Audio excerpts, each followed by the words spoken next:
Bienvenue sur Parlons de la diaspora. Aujourd'hui, nous allons à la rencontre d'une grande femme.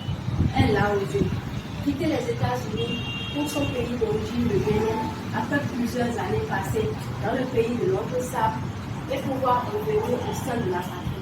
Pourquoi a-t-elle fait ce choix? Madame Hervine Gandolou a fait le choix de revenir au Bénin pour pouvoir revenir avec ses compétences.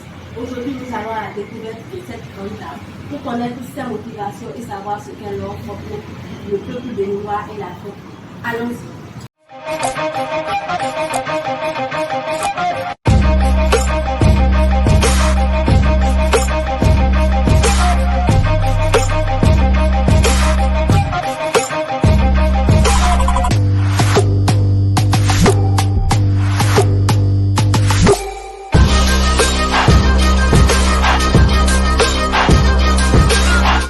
Bienvenue sur Parlons de la diaspora. Merci.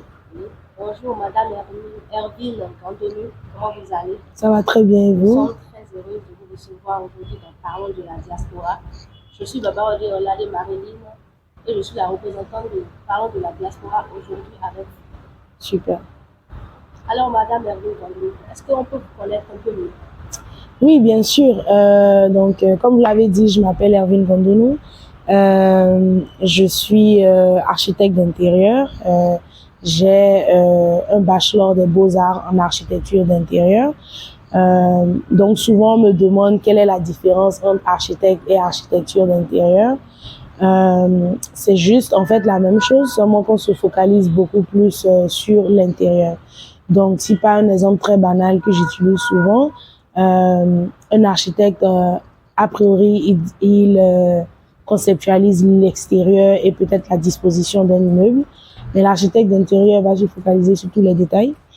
Si peut-être il décide qu'un mur est un peu trop superflu, qu'il veut peut-être faire un design avec un certain escalier ou des trucs comme ça, l'architecte d'intérieur va le faire.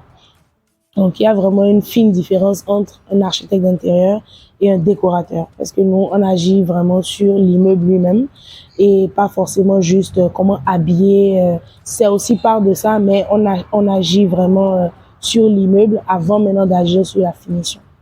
Donc c'est un peu ça. En parlant de la diaspora, nous nous adressons surtout aux personnes qui ont été en contact avec les États-Unis.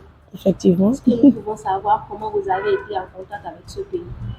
Bon, en gros, j'ai étudié, j'ai fait mon cursus général à Cotonou, au collège catholique Père aux Pierres, et j'ai eu le bac. J'ai eu un bac D.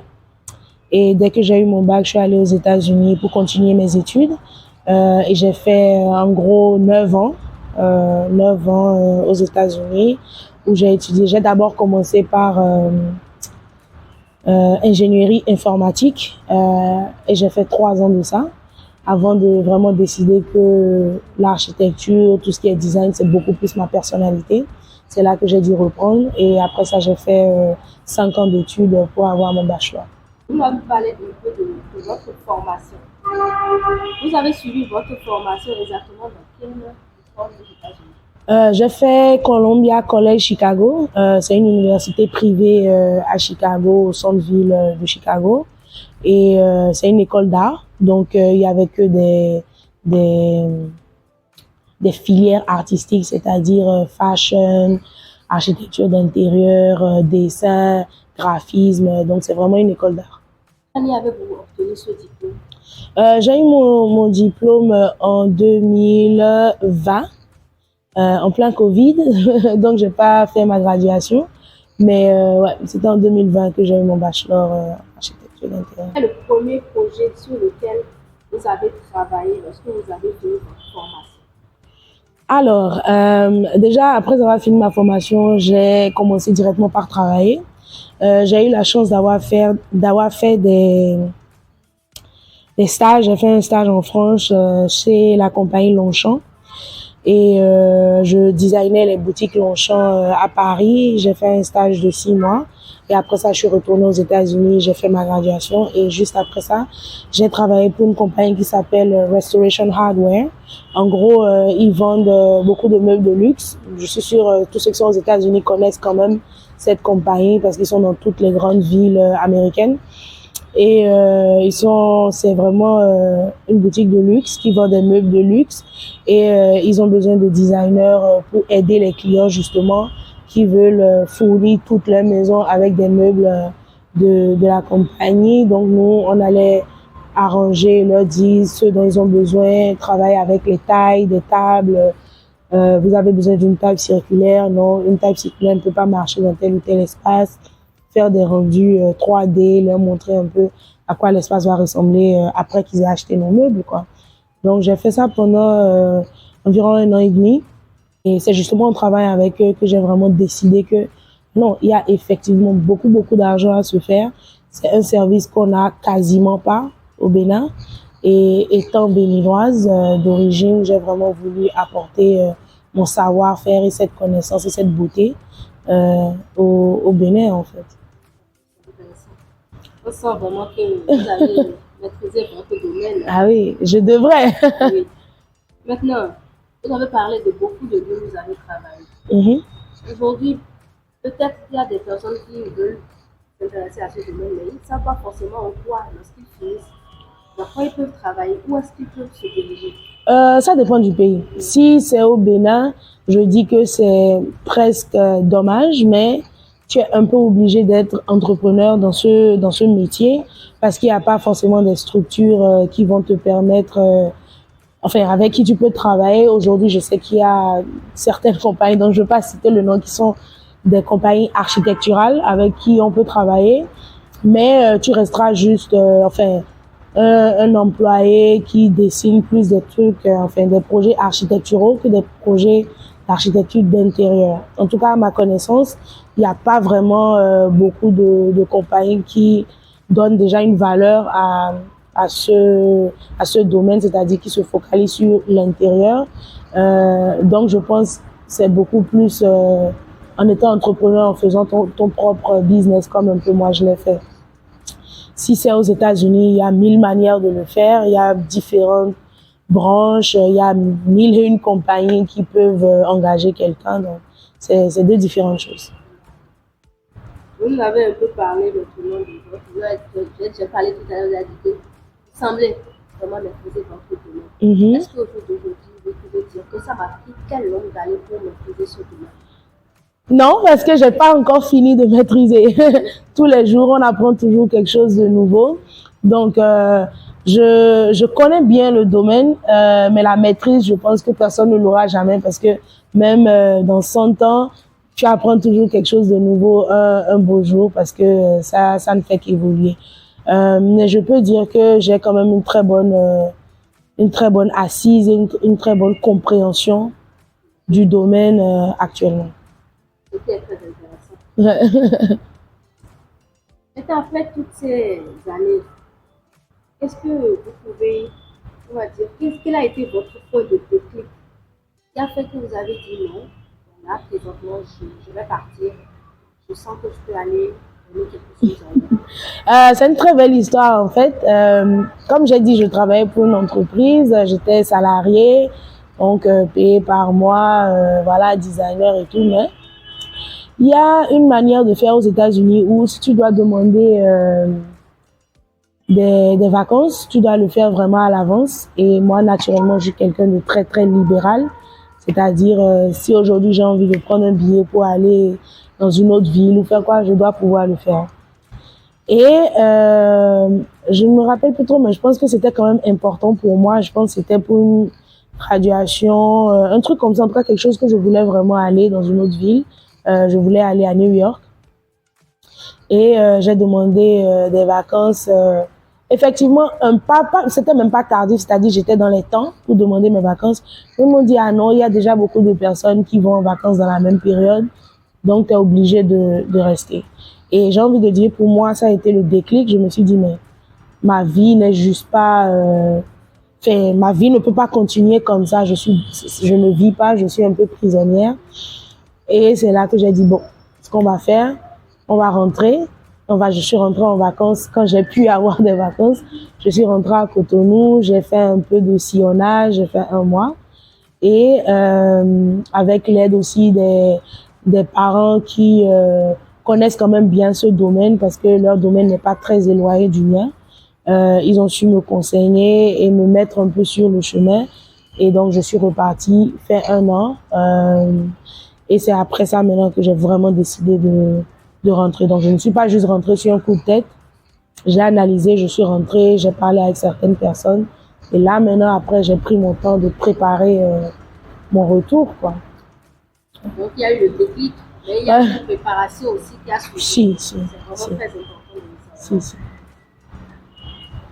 De rentrer. Les parents étaient d'accord, c'était mitigé? Pas du tout. Au contraire, mes parents sont convaincus que les États-Unis, c'est pas un pays à vivre, c'est vraiment un pays où tu vas chercher de la connaissance et tu reviens, on va dire, injecter cette connaissance dans ton pays natal, quoi. Donc, ils étaient plus que en joie, ils étaient vraiment très contents que je décide de rentrer. Et jusqu'à aujourd'hui, ils me soutiennent beaucoup. Il y a des fois où je me décourage, je veux repartir.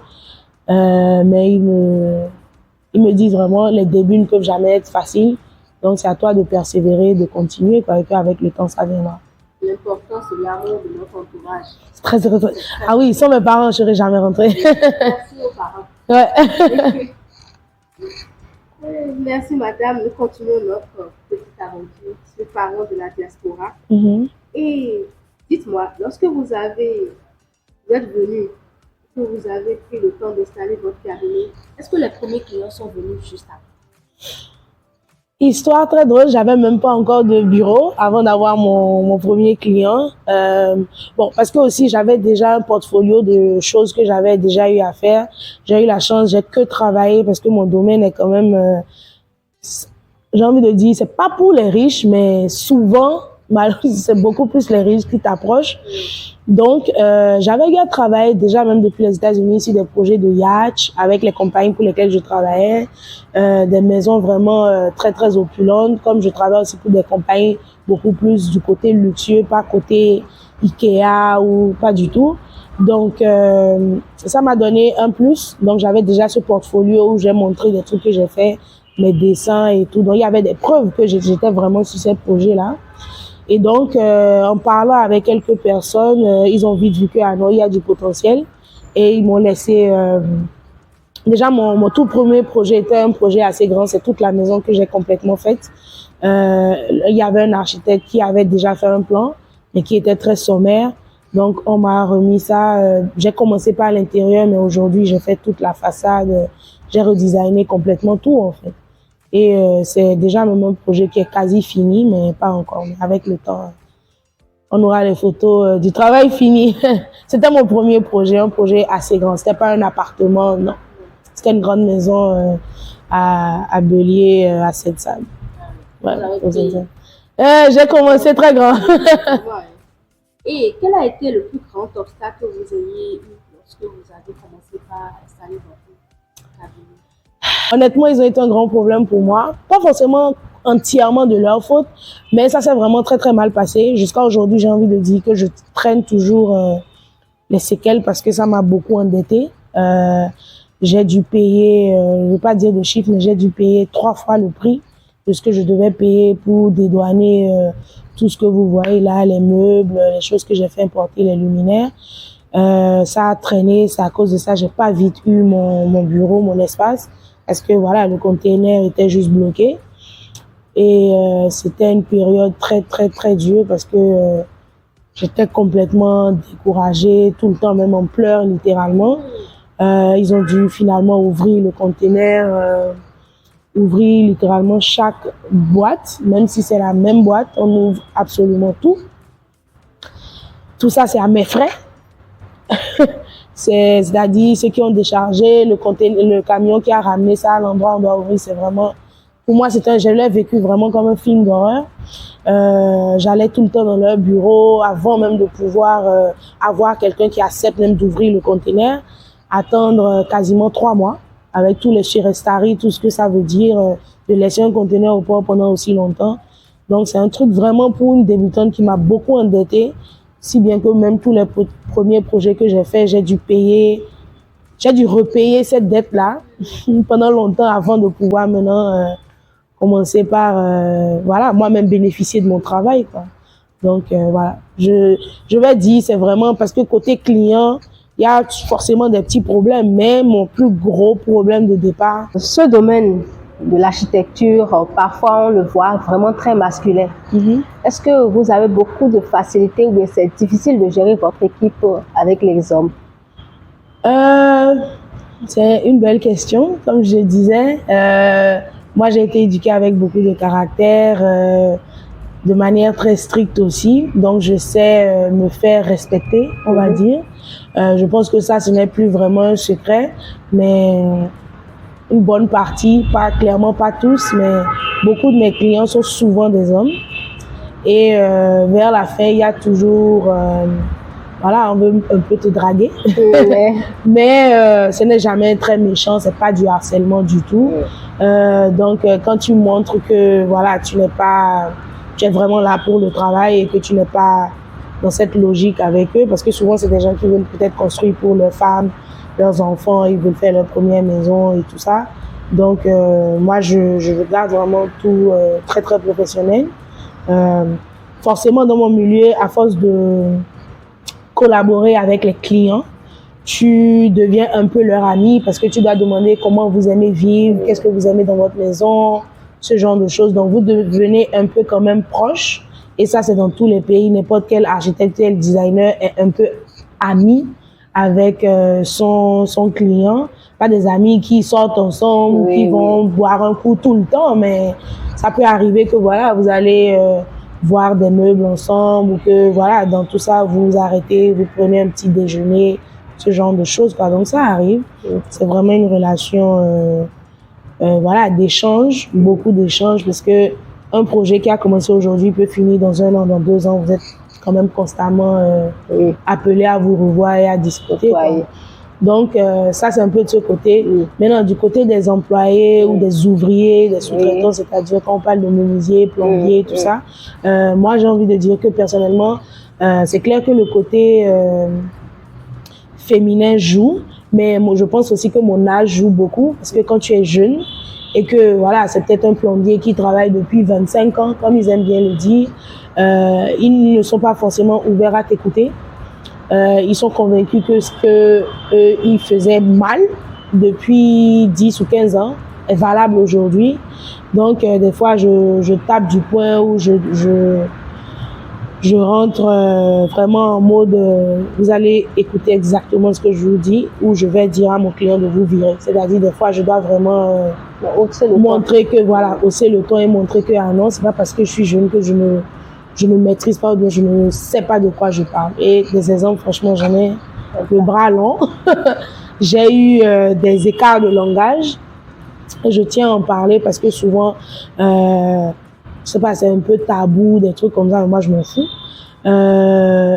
Des chefs chantiers ou des personnes sur le chantier qui, comme toi, tu connais un peu mieux ou tu amènes des nouveaux trucs qu'ils n'ont jamais vus, naturellement tu les énerves. Parce que je dis toujours au Bénin, le maçon est aussi un peintre, le vitrier est aussi un électricien, c'est-à-dire ils se mélangent vraiment tous tout le temps les pinceaux. Et donc, quand quelqu'un comme moi qui maîtrise en fait, enfin, pas maîtrise, mais qui connaît beaucoup, qui a vu beaucoup, parce que j'ai fait quand même beaucoup de pays, je connais la Chine, la Turquie, tout ça. Donc, ça, c'est que vraiment beaucoup de pays que j'ai parcouru. Donc, moi, j'ai vraiment une idée vraiment étendue sur les choses. Et quand tu leur montres que non, vous le faites peut-être comme ça depuis des années, mais vous le faites quand même mal. C'est une pilule difficile à avaler. Ou si le client ne remet pas l'argent du carrelage au carreleur et me remet à moi, parce que c'est moi qui connais les goûts, c'est moi qui dois choisir, voilà, ce qui va aller dans cette douche ou dans l'autre douche. Forcément, tu te fais un peu des ennemis. Ils espèrent que dans cet argent de carrelage, même s'il n'a rien à voir dedans, tu dois quand même lui payer quelque chose parce que, bon, a priori, c'est lui le carreleur ou c'est lui le chef chantier, donc il doit profiter de peu importe l'argent que le client te remet par rapport à ce chantier. Donc, très vite, moi, voilà, étant quelqu'un qui est quand même grandi, j'ai envie de dire, aux États-Unis parce que j'ai quitté le Bénin à 15 ans. Donc, tout mon âge adulte, j'ai eu le bac très tôt. Donc, tout mon âge adulte, quand même, je l'ai passé. Donc, je dis souvent, j'ai un peu grandi aux États-Unis.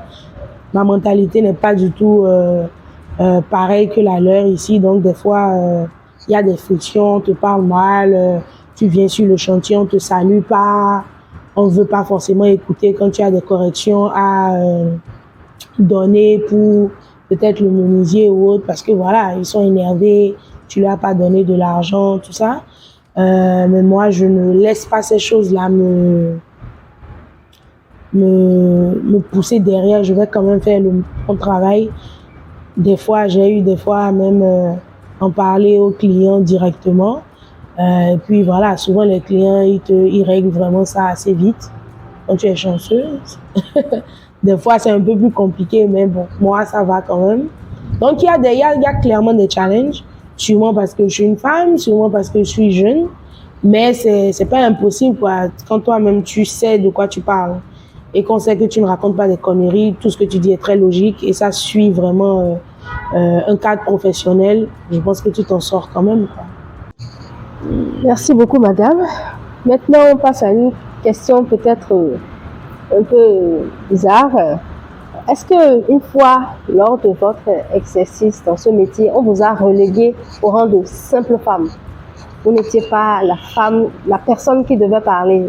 On vous a relégué juste à une position de femme.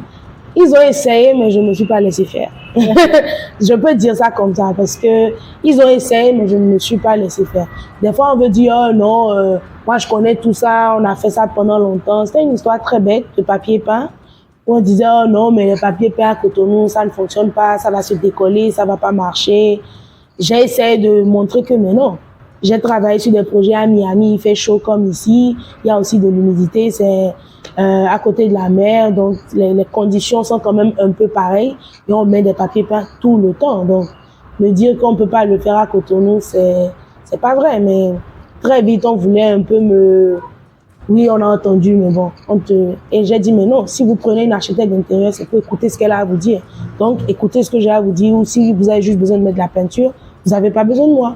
Et effectivement, on a fait le papier peint. Donc, je pense que tout est une affaire de cran et de comment la personne ou bien celle qui travaille aussi se présente. Si tu ne te laisses pas faire, tu auras forcément du pushback, mais si tu te laisses vraiment pas faire, ça peut marcher quand même. Une belle histoire qui devrait en inspirer beaucoup. Il faut du caractère pour ce métier. C'est ça. Ok, d'accord. Maintenant, dites-nous, est-ce que vous êtes, on va dire, une question un peu personnelle, êtes-vous mère, êtes-vous une femme au foyer? Non, pas du tout. Je ne suis pas encore mère. Peut-être bientôt, mais pas encore, non. Je ne suis pas encore mariée non plus. Donc, non. Donc, je pense que ça aussi me permet aussi de me focaliser vraiment sur mon travail. Mais bon, je me dis, on verra bien. Je ne sais pas tout ce que ça veut dire parce que je suis pas encore passée par là. Mais je me dis que je pourrais quand même gérer les deux. Je me dis ça. D'accord. Parce qu'il y a forcément des personnes qui peut-être ont envie d'aller vers ce métier, mais qui se disent, est-ce que c'est possible de le faire lorsque je serai une femme au foyer? Est-ce que lorsque je serai une mère, je pourrai continuer de gérer? En tant que personne qui pense vraiment que les femmes peuvent faire tout ce que les hommes font, je pense que ça peut être un peu plus, ça peut être peut-être plus un challenge, mais c'est pas du tout impossible. Comme n'importe quel, même les mamans qui vont au marché, elles travaillent tout aussi dur que quelqu'un qui passe son temps à dessiner sur son ordinateur. Donc, si elles peuvent le faire, je pense que moi aussi je peux le faire. D'accord. Donc, c'est ce que je dirais par rapport. Donc, c'est une motivation en plus pour les autres. D'accord. Maintenant, parlons de la diaspora, on s'intéresse aussi quand même aux femmes. C'est pour ça qu'on est venu vers vous. Maintenant, qu'est-ce que vous pouvez dire à ces jeunes filles qui, comme vous, aimeraient bien prendre ce chemin-là, aux jeunes filles? Aux jeunes filles, en général, c'est-à-dire peu importe le pays. Peu importe le pays, on nous voit de partout. Bon, je dirais il faut vraiment faire ce qu'on aime. Moi, comme j'ai dit, j'avais commencé avec ingénierie informatique parce que j'étais très bonne en maths et tout ça, et en physique aussi, mais ça ne veut pas forcément dire que c'est ma destinée ou c'est ce que j'aime faire. Et je dis aussi, beaucoup de gens me demandent quand ils viennent au showroom, est-ce qu'ils peuvent faire un stage, des choses comme ça. Je dis, faut pas faire un stage parce que je trouve ça joli. Faut vouloir te mettre dans quelque chose parce que tu aimes ce que tu fais. Quand tu aimes ce que tu fais, tu n'as même pas besoin de chercher de l'argent viendra à toi. Moi, j'ai presque jamais fait de publicité. La preuve, la devanture n'est pas forcément. Il y a une pancarte, mais j'ai des clients. Il y a des clients aujourd'hui que je commence par refuser parce que je trouve que c'est un peu trop de problème pour eux. Okay. Donc, je fais pas de publicité, mais quand même, j'ai des clients. Enfin, je me plains pas, quoi. C'est pas comme si tout va bien, tout est rose, mais je me plains pas. Je me plains, si je me plains, Dieu va se fâcher. Donc, je me plains pas, mais il faut juste faire ce qu'on aime et vraiment croire aussi en soi. Parce que beaucoup de gens m'ont dit, mais comment tu peux quitter ton boulot, ton appartement, ta voiture, tout, aux États-Unis pour dire que tu vas rentrer au Bénin? Si encore c'était en Côte d'Ivoire ou quelque chose. Je dis non, c'est vrai. Et aujourd'hui, franchement, c'est quand même pas facile pour moi. Il faut jamais que quelqu'un pense que c'est facile. L'ajustement culturel, ça, c'est très, très difficile. Mais c'est pas impossible. Donc, d'accord. Maintenant, on ne sait jamais. Nous avons tous des modèles qui nous inspirent. En avez-vous un qui vous donne la force lorsque vous êtes, je ne sais pas, au plus bas? Quelqu'un qui vous voyez? Ça va sembler cliché, mais je dirais tout simplement ma mère. Moi, avant, j'aime beaucoup Michelle Obama parce que je l'écoute, je regarde beaucoup de ses interviews. Donc, si on veut dire personnalité connue, je dirais Michelle Obama. Mais quelqu'un qui fait que en qui je me vois et qui me donne envie de continuer, franchement, c'est ma mère. Parce que c'est quelqu'un de très, très battant, qui a beaucoup fait, mais énormément. Mon papa aussi, mais ma maman beaucoup plus. Donc, je dirais ça. Force maman. Merci beaucoup à elle de nous porter. D'accord, merci beaucoup. Dans ce travail, dites-nous, quelle a été votre plus belle réalisation?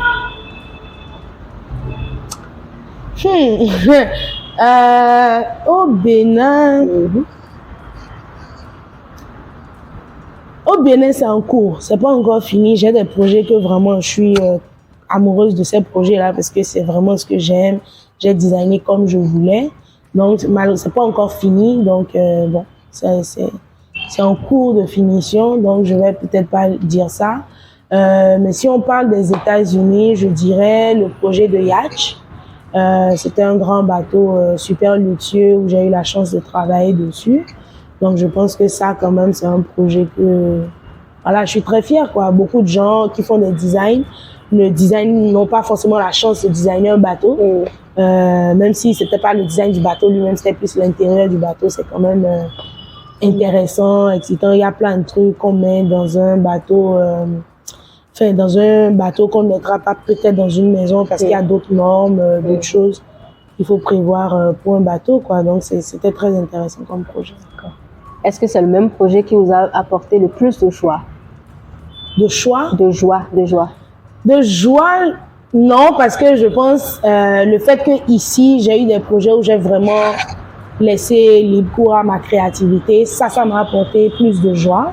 Parce que là-bas, bon, j'avais des supérieurs et tout qui décidaient de certaines choses à la fin de la journée. Mais de joie, c'est clairement mon projet que j'ai commencé ici, pour la maison. On n'aurait pas cru. Ouais.